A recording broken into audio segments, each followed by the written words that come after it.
ओम शांति। अव्यक्त बाप दादा के महावाक्य हैं। मुरली का सार है, वरदाता से प्राप्त हुए वरदानों को वृद्धि में लाने की विधि।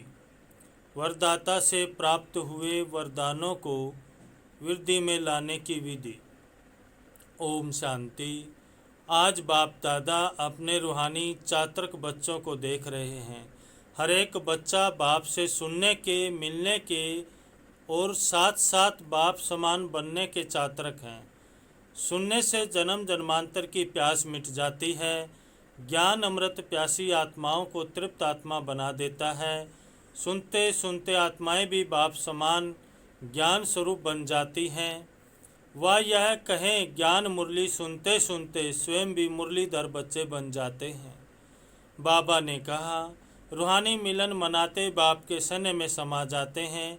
मिलन मनाते लवलीन मगन स्थिति वाले बन जाते हैं। मिलन मनाते एक बाप दूसरा न कोई, इस अनुभूति में समाये हुए रहते हैं। मिलन मनाते निर्विघ्न सदा बाप के संग के रंग में लाल बन जाते हैं।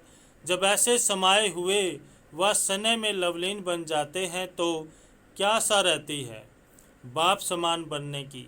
बाप के हर कदम पर कदम रखने वाले अर्थात बाप समान बनने वाले, जैसे बाप का सदा सर्वशक्तिवान स्वरूप है, ऐसे बच्चे भी सदा मास्टर सर्वशक्तिवान स्वरूप बन जाते हैं। जो बाप का स्वरूप है सदा शक्तिशाली, सदा लाइट, ऐसे समान बन जाते हैं। समान बनने की विशेष बातें जानते हो ना? किन किन बातों में बाप समान बनना है? बन रहे हो और बने भी हो। जैसा बाप का नाम, बच्चों का भी वही नाम है। विश्व कल्याणकारी यही नाम है ना आप सबका। बाबा ने कहा, जो बाप का रूप वही बच्चों का रूप, जो बाप के गुण वह बच्चों के। बाप के हर गुण को धारण करने वाले ही बाप समान बनते हैं। जो बाप का कार्य वह बच्चों का कार्य। सब बातों में बाप समान बनना है। लक्ष्य तो सभी का वही है ना। सम्मुख रहने वाले नहीं, लेकिन समान बनने वाले हैं। इसको ही कहा जाता फॉलो फादर करने वाले। तो अपने को चेक करो, सब बातों में कहाँ तक बाप समान बने हैं। समान बनने का वरदान आदि से बाप ने बच्चों को दिया है। आदि का वरदान है सर्व शक्तियों से संपन्न भव। लौकिक जीवन में बाप वाक गुरु वरदान देते हैं, धनवान भव, पुत्रवान भव, बड़ी आयु भव या सुखी भव का वरदान देते हैं। बाप दादा ने क्या वरदान दिया है? सदा ज्ञान धन शक्तियों के धन से संपन्न भव।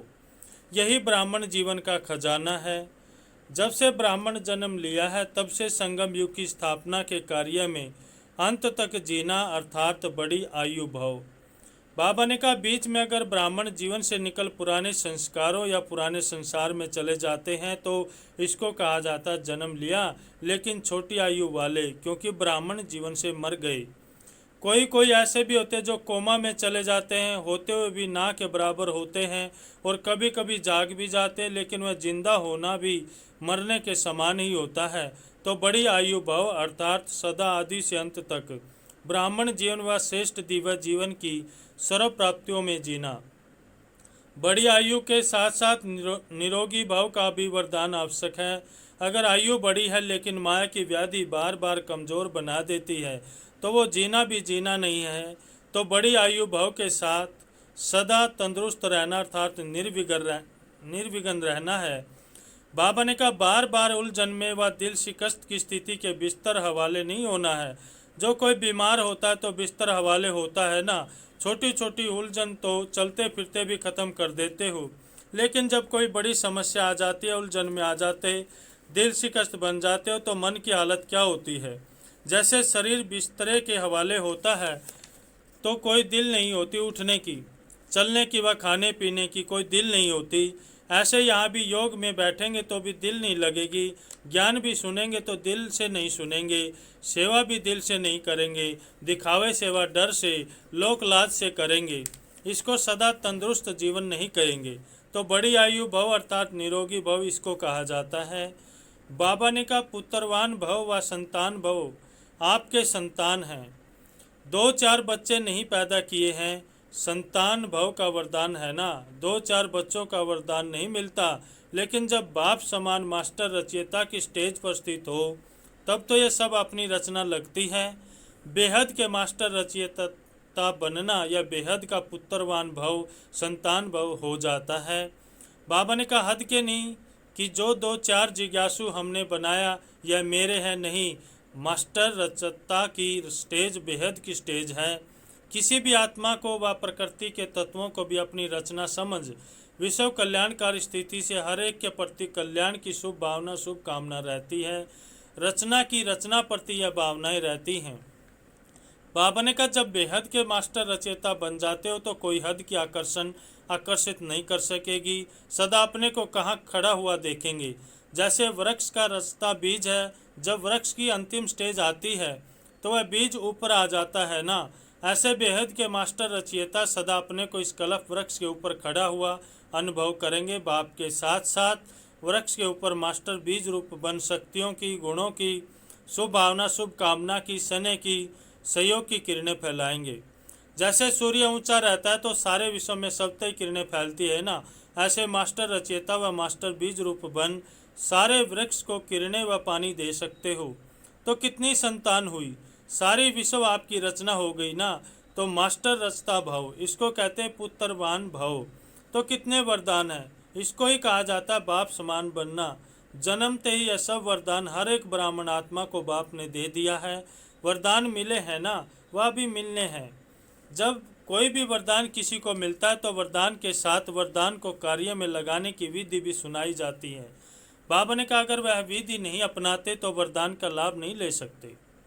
बाबा ने कहा तो वरदान तो सभी को मिला हुआ, लेकिन हर एक वरदान को विधि से वृद्धि को प्राप्त कर सकते हैं। वृद्धि को कैसे प्राप्त कर सकते हैं, उसकी विधि सबसे सहज और सबसे श्रेष्ठ यही है।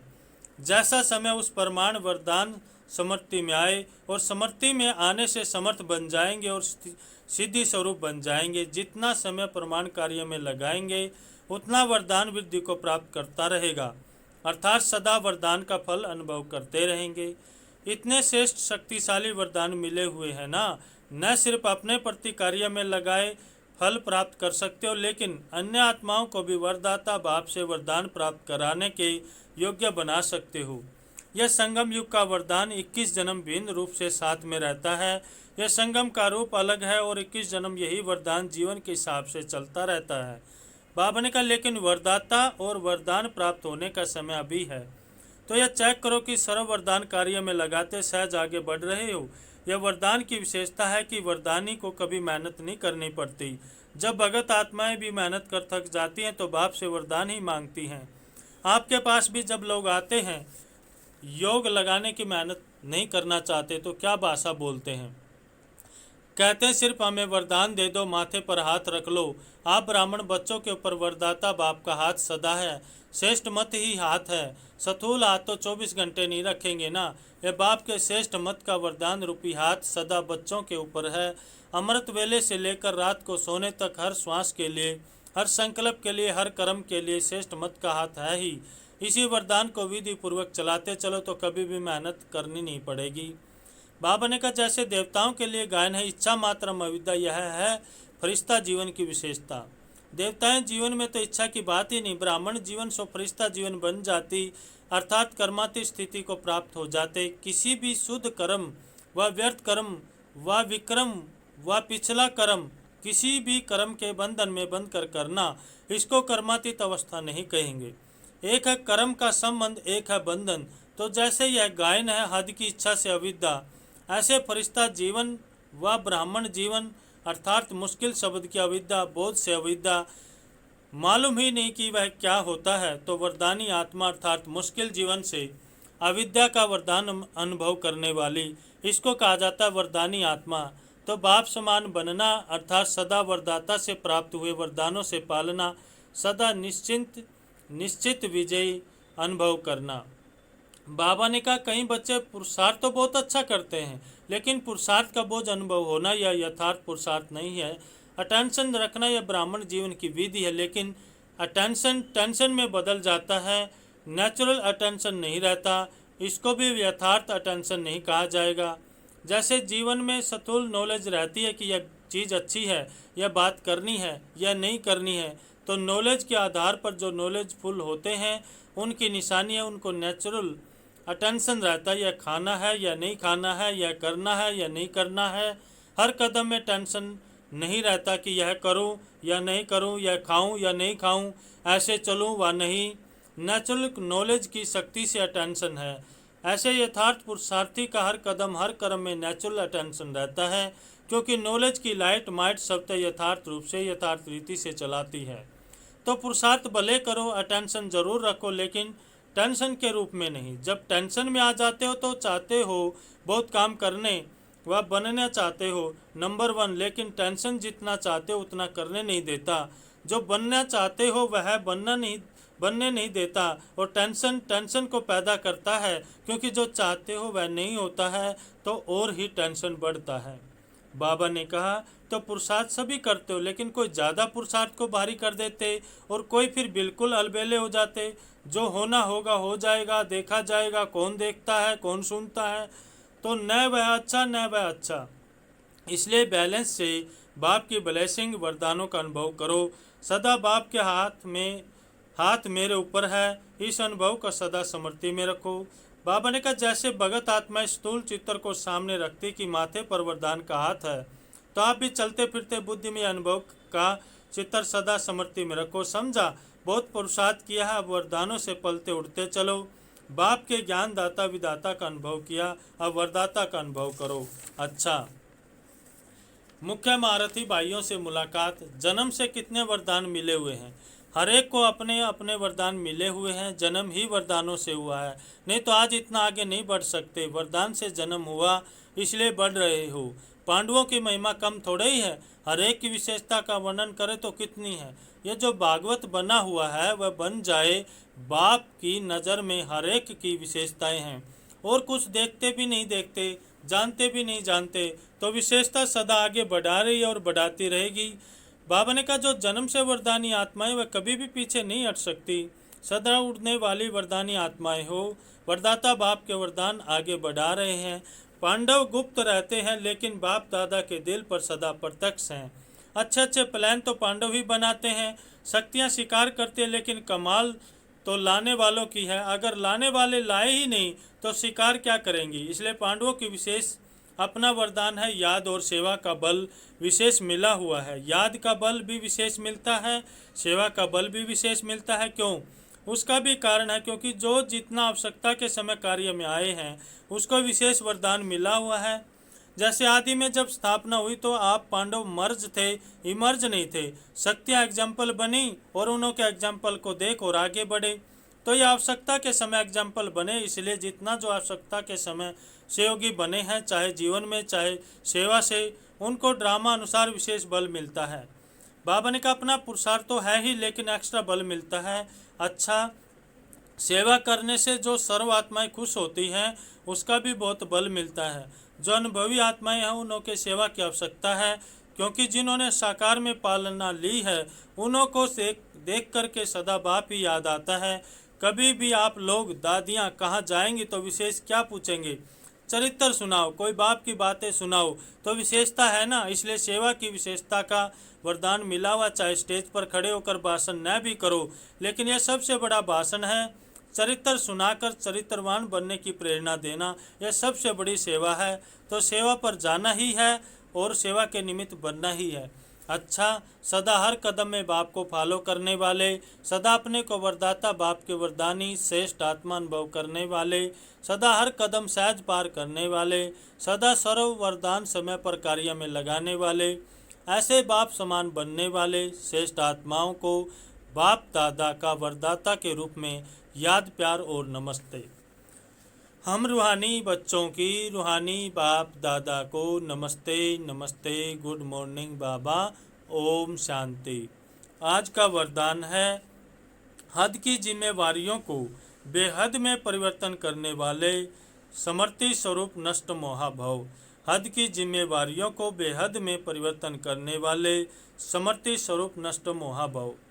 नष्ट मोहा बनने के लिए सिर्फ अपने समर्थी स्वरूप को परिवर्तन करो।